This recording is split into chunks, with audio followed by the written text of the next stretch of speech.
Opinion Modi government's resolute pursuit for a Naxal-free India under the resolute leadership of Prime Minister Narendra Modi and Union Home Minister Amit Shah, India is forging an unyielding path to eradicate Naxal terror, or left-wing extremism, by March 31, 2026. This audacious deadline embodies a fierce resolve to dismantle an insurgency that has haunted the nation for over 5 decades, claiming countless lives, stunting progress, and testing the resilience of India's democratic spirit. Through a dynamic blend of aggressive security operations, transformative development, and compassionate rehabilitation, the Modi government is not merely confronting Naxalism, but reimagining the future of India's tribal heartlands, weaving a vision of peace and prosperity. Naxalism, rooted in socio-economic inequities and fueled by ideological extremism, has long cast a dark shadow over India's minor Alrik, tribal-dominated regions, particularly in Chhattisgarh, Jharkhand, and Maharashtra. Since taking office in 2014, PM Modi has prioritized this internal security threat, viewing it as a barrier to inclusive growth and democratic governance. Home Minister Amit Shah, with his characteristic clarity, has labeled Naxalism the biggest challenge to our democratic system, noting its toll of nearly 17,000 lives over 4 decades. Yet, the government's confidence in setting a 2026 deadline is far from rhetorical. It is anchored in a decade of tangible progress. From 126 Naxal-affected districts in 2014, the number has shrunk to just 12 by 2024. With only 6 classified as heavily affected. Incidents of Naxal violence have plummeted by 53% and deaths have dropped by 70% compared to the 2004-2014 period.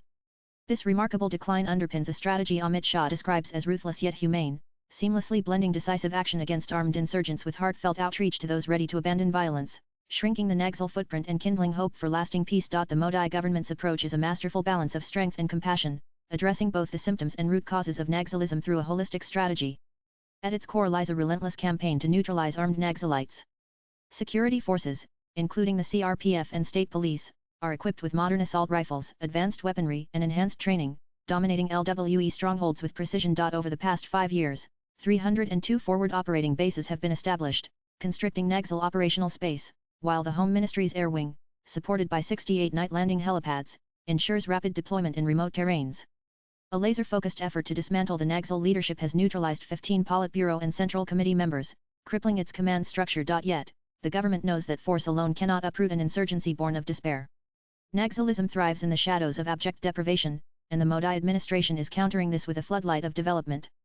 PM Modi's vision of a Viksit Bharat is taking root in Naxal-affected regions through roads, railways, schools, hospitals, and mobile towers. In Chhattisgarh's Bastar, over 9,000 houses have been built under the Pradhan Mantri Awas Yojana, restoring dignity to families scarred by violence. Welfare schemes have achieved full saturation, ensuring access to education, healthcare, and jobs. As Home Minister Shah often emphasizes, peace and development are the only paths to change, a mantra transforming once isolated regions into vibrant hubs of opportunity. Equally vital is the government's outstretched hand to Naxalites, as firm as its iron fist. In 2024, over 880 Naxalites surrendered in Chhattisgarh, with 521 in the last 3 months alone, drawn by a soon-to-be-unveiled surrender policy that promised financial aid, jobs, and a fresh start.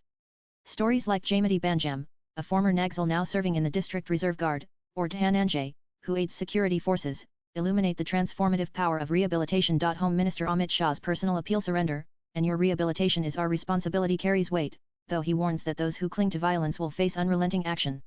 Meanwhile, the government is choking Naxalism's lifeline by disrupting its funding and urban networks. The Enforcement Directorate has targeted financial channels, while crackdowns on urban Naxal networks sever logistical and ideological support, isolating the insurgency in both jungles and cities. At the heart of this mission are the tribal communities, often caught in the crossfire. Initiatives like the Bastar Olympics and cultural festivals celebrate indigenous traditions, giving tribal youth a stake in India's future. PM Modi's commitment to preserving Adivasi culture reflects a deep dedication to empowerment without alienation, ensuring that tribal heartlands pulse with pride and possibility. Recent operations, particularly in Chhattisgarh, underscore the government's momentum.